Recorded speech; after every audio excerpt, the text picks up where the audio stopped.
sa atin pong mga kaibigan at mga nanonood na rin para po tayo makatipid. Ito po si Kasan nagbabahagi ng lutong sinigang na beef ribs. Tingnan nyo po yung lambot po ng ating baka.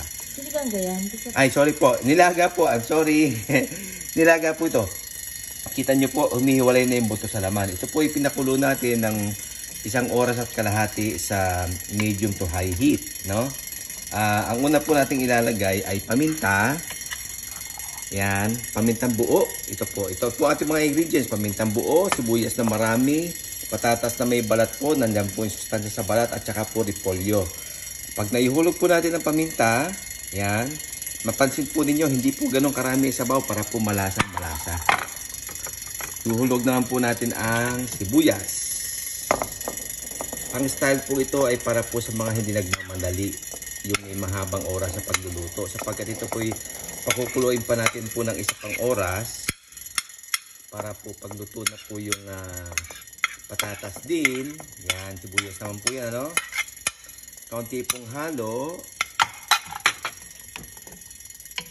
Dadagdagan po natin ng patis. Ito po yung patis na pampalasa. Yan.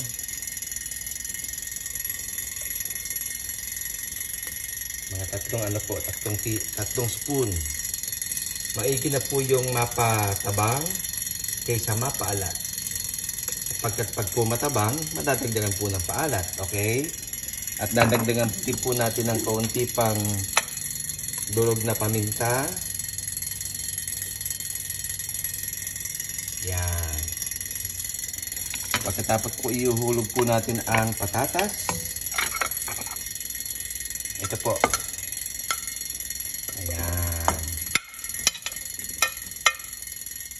Mamaya po natin ihuhulog ang repolyo sa pagpuluto na ang patatas. Yan po ay kami mag-service muna sa simbahan, mag-church. Ito po ipakukuloy namin ng 1 oras. Mawawala po kami ng 1 oras at kalahati.